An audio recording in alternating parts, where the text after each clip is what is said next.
Before I even became a police officer, I didn't think that I would be dealing with individuals with mental illness. So I sometimes feel somewhat like a social worker.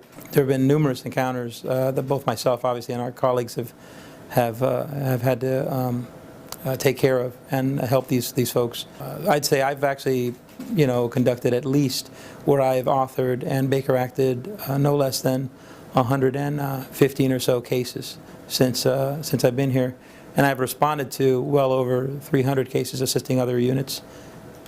A Baker Act is, it empowers an officer to take somebody into custody, not for committing a crime, and it's not to incarcerate them, but basically to make sure that they get medical treatment and they're seen by a clinician, an actual doctor who can determine what is going on when they're in crisis.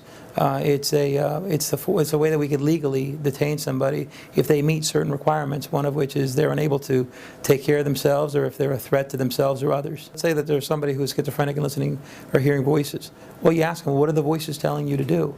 Focus on me. Try not to pay attention to the voices. What do you want to do? Ask them specific questions. What do you want to do? Regardless of what the voices are telling you, what do you want to do? And just focus on me, listen to me. I'm here to help you. The voices aren't doing anything but hurting you. Those are techniques. You try to basically become more human. Let them know that, hey, I'm here to assist you. You don't really take on an authoritarian attitude.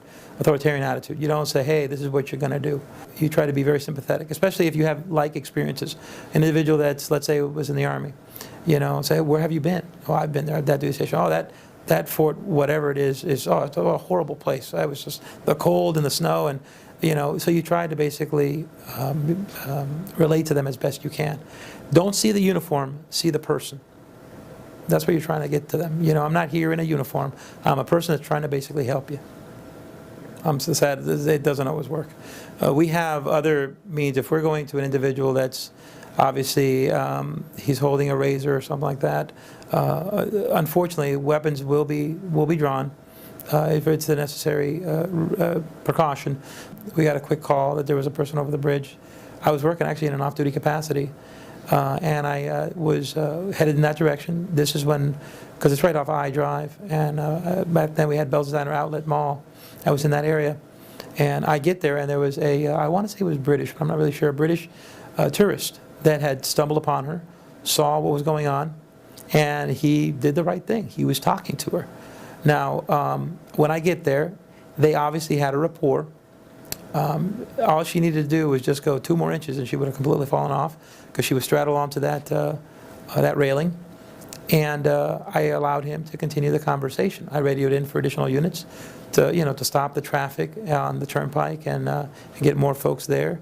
At that time, I don't believe that I had gone through the CIT course, but after years of dealing with mentally ill, somebody has a rapport, let him keep the rapport. He's not saying anything inappropriate or anything, just being very, he was an older man too, and she was a younger woman, probably in her 20s, so maybe it was a fatherly figure, I don't know, but the way he was speaking to her was very effective. So what ended up happening was I was behind her, and I started slowly approaching her.